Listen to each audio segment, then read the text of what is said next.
Hello students, welcome to chemistry class.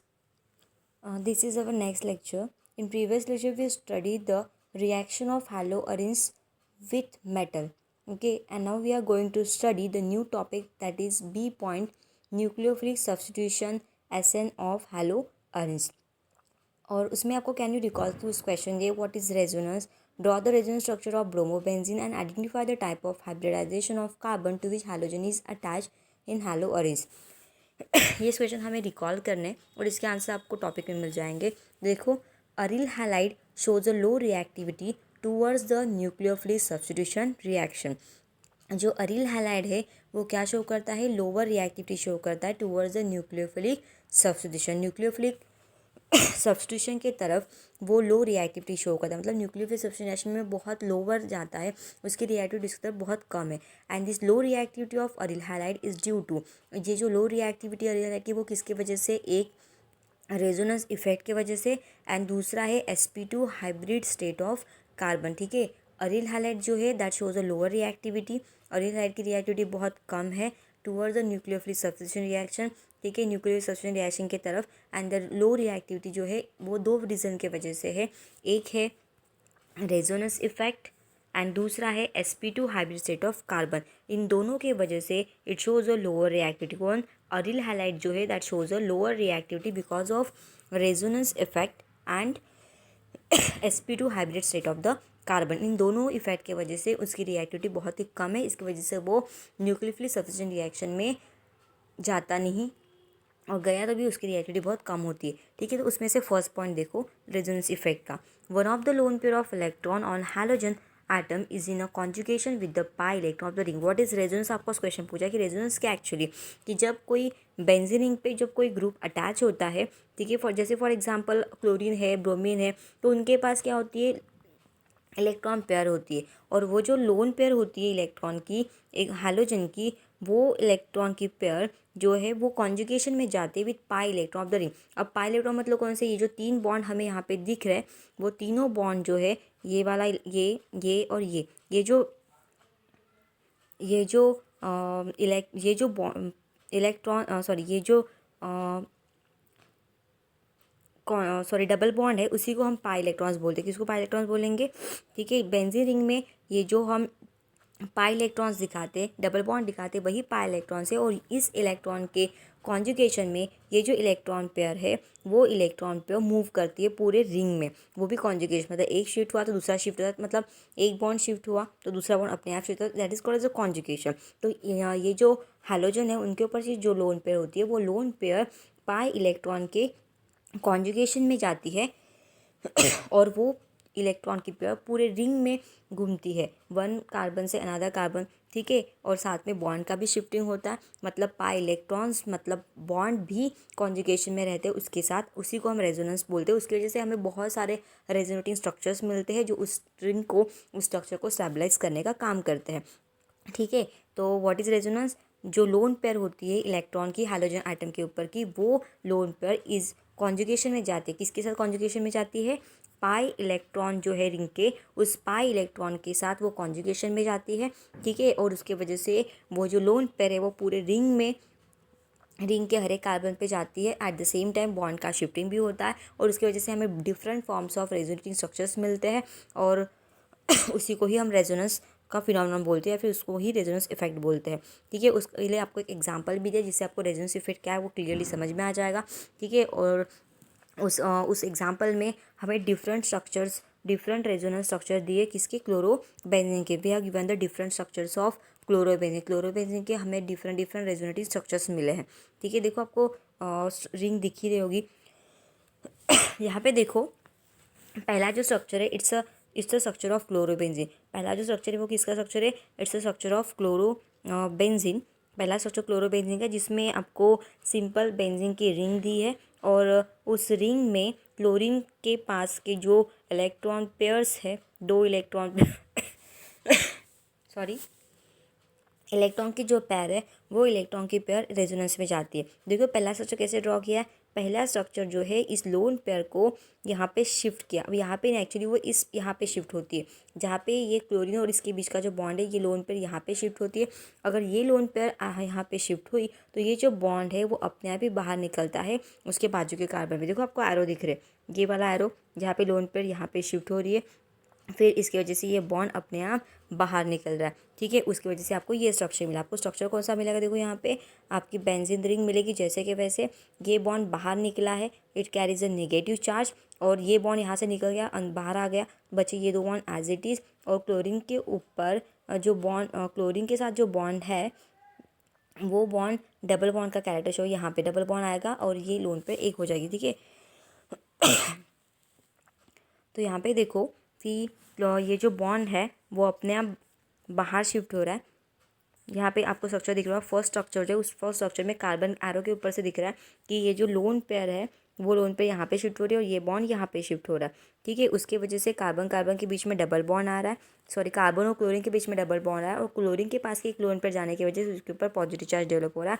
और यहाँ का बॉन्ड जो है वो बाहर आने की वजह से इसके ऊपर क्या आ रहा है, निगेटिव चार्ज। मतलब बॉन्ड बाहर जो है वो किस फॉर्म में आया, निगेटिव चार्ज के फॉर्म में। तो इसके वजह से क्लोरीन पे पॉजिटिव चार्ज एंड कार्बन के ऊपर नेगेटिव चार्ज। अब क्या होगा कि ये जो नेगेटिव चार्ज है वो नेगेटिव चार्ज अंदर के साइड में ये अंदर शिफ्ट होगा। अगर ये अंदर शिफ्ट हो गया, ठीक है, क्लोरीन के ऊपर का चार्ज अगर ये अंदर शिफ्ट हो गया तो ये वाला अंदर का जो बॉन्ड है वो अपने आप बाहर आएगा। मतलब एक अंदर गया दूसरा बाहर आएगा, तो उसकी वजह से ये अगर अंदर गया तो यहाँ पे डबल बॉन्ड आ गया।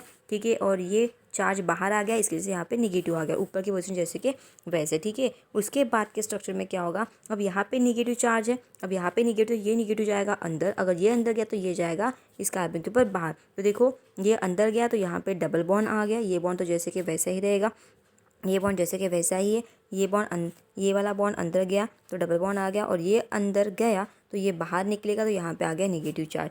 ठीक है, बाकी का स्ट्रक्चर जैसे कि वैसे, और ये double bond as it is रहेगा। मतलब कार्बन और क्लोरीन के बीच का जो डबल बॉन्ड है वो एज इट इज है, कार्बन और क्लोरीन के बीच का डबल बॉन्ड जैसे कि वैसा रहेगा। अब यहाँ पे देखो नेक्स्ट स्ट्रक्चर में देखो यहाँ पे अभी निगेटिव चार्ज है तो ये निगेटिव जाएगा अंदर। अगर ये अंदर गया तो ये बॉन्ड जो डबल है, क्योंकि आपको पता है कि अगर ये बॉन्ड अंदर जाता है, ये बॉन्ड अगर अंदर गया तो ये बॉन्ड अपने आप क्लोरीन के पास वापस जाएगा, तो आपको ओरिजिनल स्ट्रक्चर रिटर्न मिलेगा। तो इस तरीके से आपका रेजोनेंस, मतलब एक बॉन्ड अंदर गया तो दूसरा बॉन्ड अपने आप बाहर निकलता है। तो इसके तरीके से ये निगेटिव चार्ज पूरे होल रिंग में मूव करता है। That is called as that gives a different forms and that is called a resonating form, and they form a stabilized structure that explain the stability of that ring. Okay, देखो यहाँ पे अब आपको दिया कि resonating structure 2, 3 and 4 that contain a carbon chlorine double bond. क्योंकि इस structure में और इस स्ट्रक्चर में कार्बन और क्लोरीन के बीच में क्या है, डबल बॉन्ड है। हर एक स्ट्रक्चर में कार्बन और क्लोरीन के बीच में क्या है, डबल बॉन्ड है। ठीक है, और ये जो कार्बन क्लोरीन डबल बॉन्ड है वो बहुत ज़्यादा स्ट्रॉन्गर होता है। ठीक है, कार्बन और क्लोरीन के बीच में बॉन्ड कैसे होता है, बहुत ज़्यादा स्ट्रॉन्गर होता है, और साथ में ये शॉर्टर भी होता है। कैसे होता है, शॉर्टर एंड स्ट्रॉन्गर। और शॉर्टर एंड स्ट्रॉन्गर तो उसको ब्रेक करना तो ईजी नहीं है। जो बॉन्ड जितना ज़्यादा शॉर्ट होता है उसकी जितनी बॉन्ड लेंथ कम होती है उतना वो स्ट्रॉन्गर होता है, उतना ही उसको हम ब्रेक करने के लिए हमें ज़्यादा एनर्जी लगती है, या फिर वो ब्रेक इजीली नहीं होता है। तो इसलिए ये जो कार्बन और क्लोरीन के बीच का जो बॉन्ड है वो उसकी बॉन्ड लेंथ कम है, इसलिए वो शॉर्टर है इसलिए वो स्ट्रॉन्गर है, और स्ट्रॉन्गर तो वो इजीली ब्रेक नहीं होता। मतलब ये जो बॉन्ड है, ये जो डबल बॉन्ड है वो इजीली ब्रेक नहीं होता है। ठीक है, और वो पूरे रेजोनेंस स्ट्रक्चर में डबल बॉन्ड कैरेक्टर शो करता है। मतलब हैलो अरीज में कार्बन और क्लोरीन के बीच का, या फिर कोई भी कार्बन और कोई भी हाइड्रोजन की जो बीच का जो बॉन्ड होता है वो कौन सा कैरेक्टर शो करता है, डबल बॉन्ड कैरेक्टर शो करता है। इसकी वजह से इसका ब्रेकिंग नहीं होता है। जब आप कोई रिएक्शन करते हो तो भले वो ना दिखे, बट वो डबल बॉन्ड कैरेक्टर शो करने की वजह से वो शॉर्टर है और स्ट्रॉन्गर है, और इसलिए वजह से वो ब्रेक नहीं होता। और उसकी जो बॉन्ड लेंथ है इट इज़ 169 पिकोमीटर। मतलब हैलो अरेंज में ये जो बॉन्ड है वो कितने का है, इट इज़ 169 पिकोमीटर। और जो अल्किल हैलाइड में जो बॉन्ड है वो 178 पिकोमीटर का। ठीक है, आपको समझ में आया कि बेंजीन रिंग में जो हैलोजन अटैच होते हैं उसकी जो बॉन्ड लेंथ है वो कितनी होती है, 169 169 पिकोमीटर होती है। और जो अल्किल हैलाइड में जो बॉन्ड होता है it has a bond length of 178 picometre. इसकी बॉन्ड लेंथ कम है क्योंकि ये डबल बॉन्ड कैरेक्टर शो करता है, भले ही आपको ना दिखे बट वो डबल बॉन्ड कैरेक्टर शो करता है। इसकी वजह से ये बॉन्ड स्ट्रॉन्गर होता है, शॉर्टर होता है और उसको ब्रेक करना ईजी नहीं होता है। और अल्किल हैलाइड के केस में इसकी बॉन्ड लेंथ ज़्यादा है, इसकी वजह से ये बॉन्ड थोड़ा सा जल्दी ब्रेक हो जाता है and it gives a nucleophilic substitution reaction. और ये ब्रेक नहीं होता है, इसकी वजह से सब्स्टिट्यूशन रिएक्शन में इजीली टेक पार्ट नहीं करता है। इसलिए it shows a lower reactivity towards the nucleophilic substitution reaction. Okay, आपको समझ में आ गया कि इसकी लोअर रिएक्टिविटी क्यों होती है? क्योंकि कार्बन और हाइड्रोजन के बीच का बॉन्ड डबल बॉन्ड का कैरेक्टर शो होता है, उसकी बॉन्ड लेंथ कम होती है, वो बॉन्ड स्ट्रॉन्गर होता है, वो इसलिए वो इजीली ब्रेक नहीं होता है। इसकी वजह से वो न्यूक्लियोफिलिक सब्स्टिट्यूशन रिएक्शन में टेक पार्ट नहीं करता है या फिर उसकी रिएक्टिविटी बहुत कम होती है towards the nucleophilic substitution reaction. ठीक है, ये हमने एक्सप्लेन किया रेजोनेंस के इफेक्ट की वजह से कि उसकी रिएक्टिविटी कम क्यों होती है।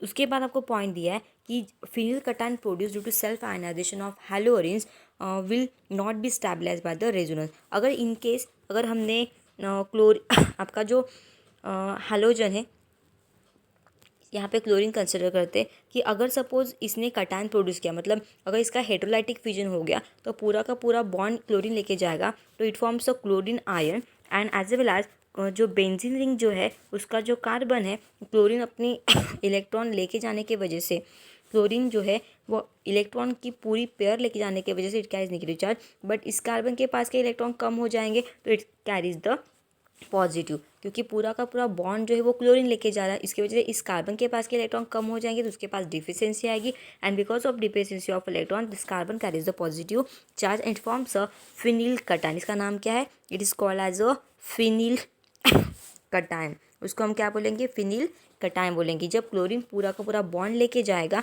तो इसके पास कार्बन के पास के इलेक्ट्रॉन कम होंगे, उसके पास इलेक्ट्रॉन की डिफिशियंसी रहेंगी, so that it carries positive and it is called as a phenyl cation. Okay, मतलब सेल्फ आयनाइजेशन अगर हैलो अरेंज का किया, क्लोरीन अगर बॉन्ड लेके निकल गया तो फिनिल रिंग का जो कार्बन है जिसके पास हाइड्रोजन अटैच था उस कार्बन के पास इलेक्ट्रॉन कम होंगे, उसकी वजह से वो पॉजिटिव चार्ज प्रोड्यूस करेगा, उसको हम फिनिल कटायन बोलेंगे। और वो हम स्टेबलाइज नहीं कर सकते रेजोनेंस स्ट्रक्चर से। मतलब वो जो फिनिल कटायन बनेगा, ठीक है, फिनिल का जो कटायन बनेगा यहाँ पे जो पॉजिटिव चार्ज रहेगा that is a phenyl cation और क्लोरीन के ऊपर नेगेटिव। ठीक है, तो ये फिनिल कटायन जो है वो स्टेबलाइज नहीं हो सकता with the help of resonance, मतलब उसके हम रेजोनेटिंग फॉर्म्स ड्रॉ नहीं कर सकते, इसके वजह से वो स्टेबलाइज नहीं होगा। जितने ज़्यादा रेजोनेटिंग फॉर्म बनेंगे उतना वो स्टेबलाइज होता है, बट इसके रेजोनेटिंग फॉर्म ही नहीं बनते, इसके वजह से वो स्टेबलाइज नहीं होता बाय रेजोनेंस।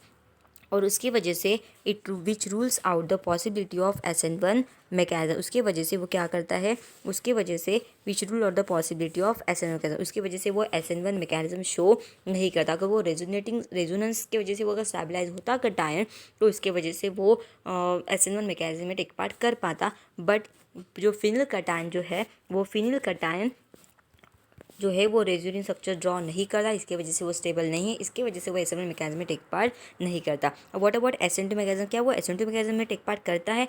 तो फिनिल रिंग जो है वो बहुत ज़्यादा बल्की है और उसमें बहुत ज़्यादा इलेक्ट्रॉन्स भी है, तो उसके वजह से बैक साइड से अटैक करना भी पॉसिबल नहीं, क्योंकि SN2 मैकेनिज्म में क्या होता है, एक ही स्टेप में रिएक्शन होती है और वो बैक साइड अटैक शो करती है। बट यहाँ पे अगर कोई न्यूक्लियोफाइल हम यहाँ पे अगर सब्स्टिट्यूट करने भी वाले नेगेटिव चार्ज वाले, तो ऑलरेडी ये स्ट्रक्चर्स जो है वो बहुत ज़्यादा इलेक्ट्रॉन स्पीसीज कंटेंट करता है, बेंजीन, और बल्कि भी है, तो बैक साइड से अटैक इस केस में पॉसिबल नहीं है, इसकी वजह से वो SN2 रिएक्शन में भी टेक पार्ट नहीं करता। समझ में आया? पहला रीज़न कौन सा था कि जो फिनिल कटायन है उसके ऊपर पॉजिटिव चार्ज है, बट ये रेजोनेंस शो नहीं करता है, इसके रेजोनेंस स्ट्रक्चर नहीं बनते, इसकी वजह से उसकी रेजोनेंस एबिलिटी नहीं है, इसके वजह से वो SN1 रिएक्शन में टेक पार्ट नहीं करता।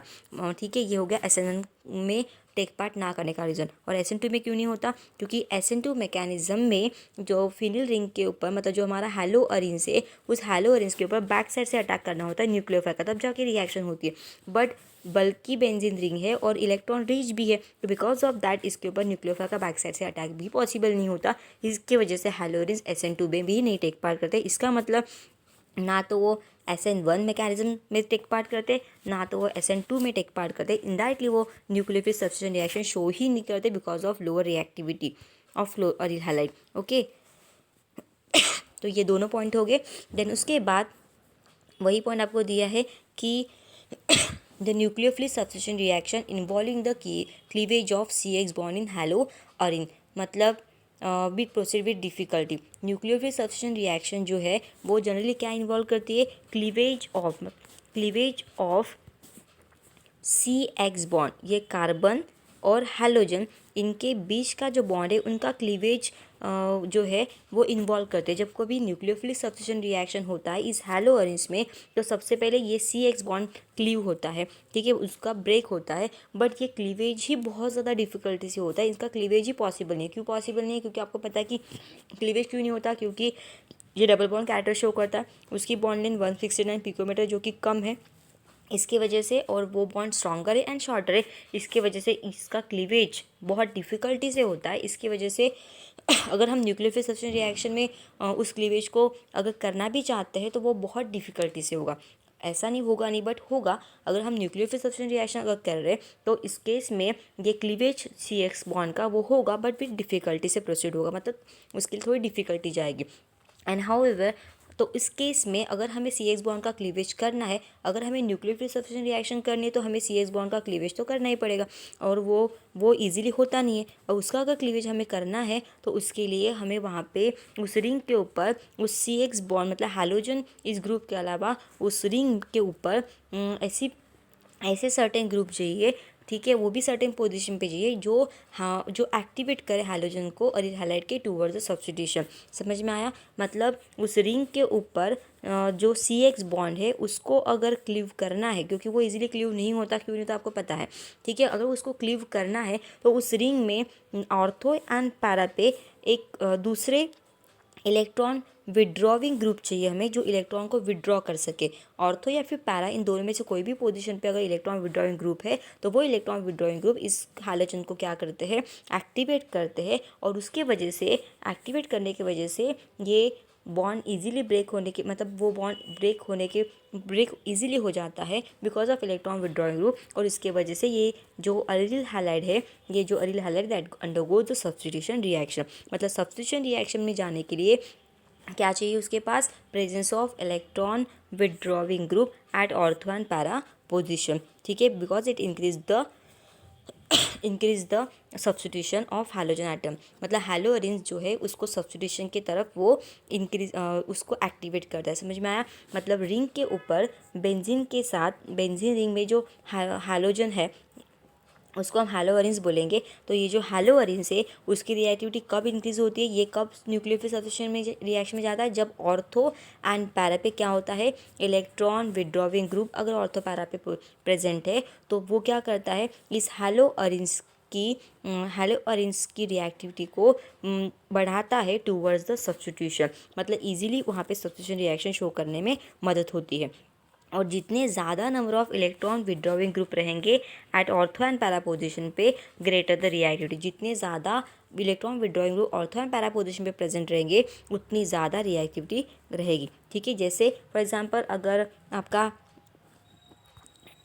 एग्जांपल अगर यहाँ पे एक क्लोरीन के साथ अगर एक विड्रॉविंग ग्रुप है तो उसकी रिएक्टिविटी थोड़ी ज़्यादा रहेगी। अगर दो है, मतलब एक ऑर्थो पे है और एक पैरा पे है, तो उसकी रिएक्टिविटी ज़्यादा रहेगी। और उससे भी ज़्यादा रिएक्टिविटी किसकी रहेगी, मतलब एक बेंजीन रिंग है जिसपे क्लोरीन है, जिसमें ऑर्थो पे भी है, पैरा पे भी है और फिर से ऑर्थो पे भी है, तो ज़्यादा नंबर ऑफ अगर इलेक्ट्रॉन विड्रॉइंग ग्रुप है तो उसकी रिएक्टिविटी अपने आप बढ़ती है, तो वो ईजिली सब्स्टिट्यूशन रिएक्शन में टेक पार्ट करता है। लेकिन अगर इलेक्ट्रॉन विड्रॉविंग ग्रुप अगर मेटा पोजीशन पे है, यहाँ पे क्लोरीन है तो उसका एक पोजीशन शो के अल्टरनेट पोजीशन पे अगर इलेक्ट्रॉन विड्रॉइंग ग्रुप है, that is called as a meta position. तो मेटा पोजीशन पे अगर इलेक्ट्रॉन विड्रॉइंग ग्रुप है तो इट शोज़ नो इफेक्ट, तो इस पे कोई इफेक्ट नहीं होता। इसकी वजह से ये CX बॉन्ड ब्रेक नहीं होता मेटा पोजीशन की वजह से, और इसकी वजह से सब्स्टिट्यूशन रिएक्शन में वो टेक पार्ट नहीं करता। मतलब सब्स्टिट्यूशन के लिए हमें कौन सी पोजीशन चाहिए, ऑर्थो एंड पैरा। किसकी पोजीशन, इलेक्ट्रॉन विड्रॉविंग ग्रुप की। क्लोरीन के ऑर्थो एंड पैरा, क्लोरीन तो ऑलरेडी वहाँ पे बेंजीन पे,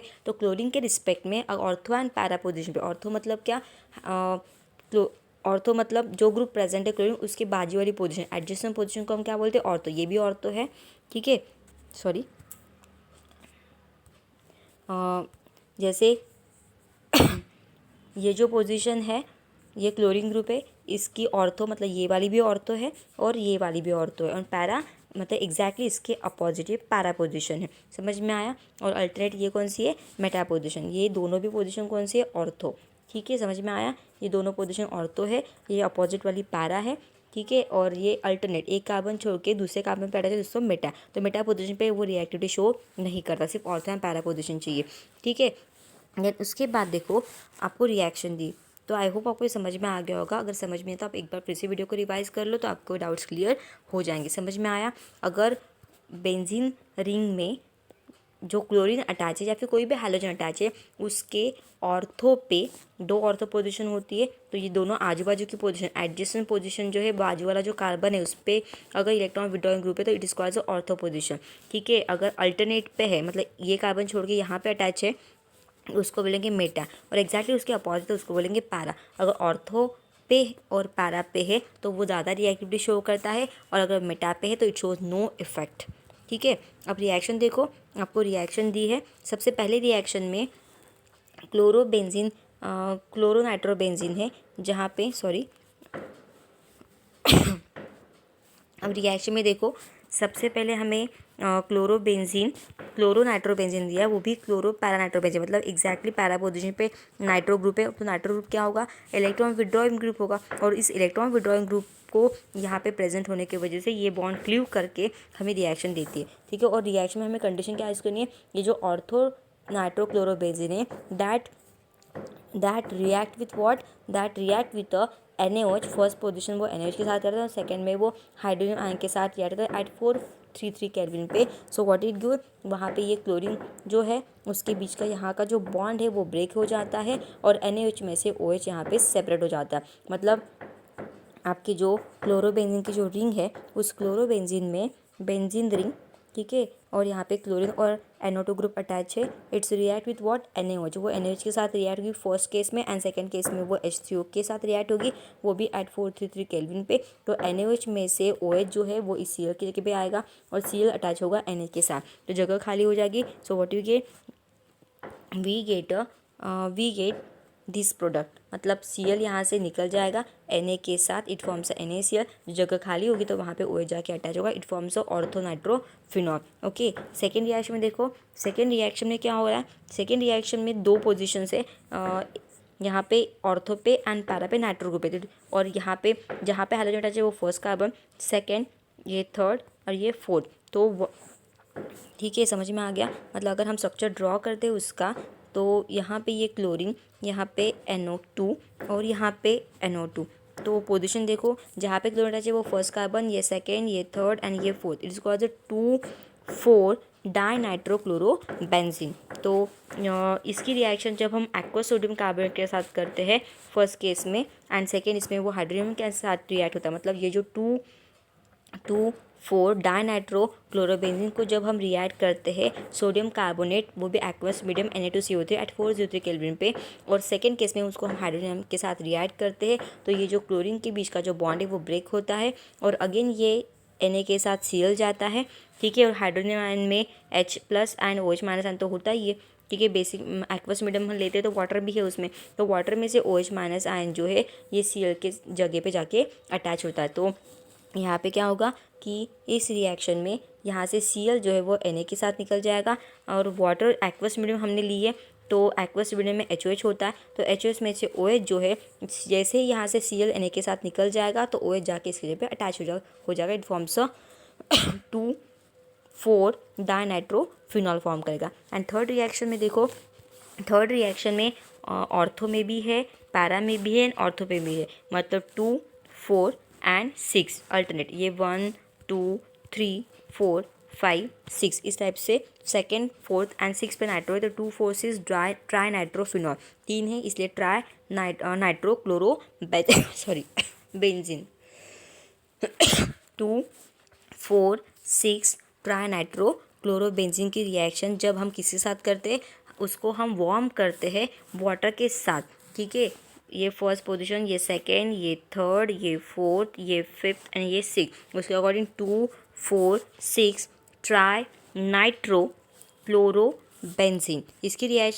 इसको जब हम वार्म करते हैं वाटर के साथ, तो अगेन यहाँ पे वाटर के साथ जब हम उसको वार्म करेंगे तो वाटर में HOH है तो H सेल के साथ निकल जाएगा तो जगह खाली हो जाएगी, तो ये OH जाके सेल की जगह पे अटैच होगा तो इट फॉर्म्स अ 2,4 ट्रानाइट्रोफिनॉल। ठीक है, तो इस तरीके से हमें रिएक्शन पता चली। तो इसके बाद का टॉपिक जो है वो हम नेक्स्ट लेक्चर में स्टडी करेंगे। इस लेक्चर में यही तक। Thank you so much.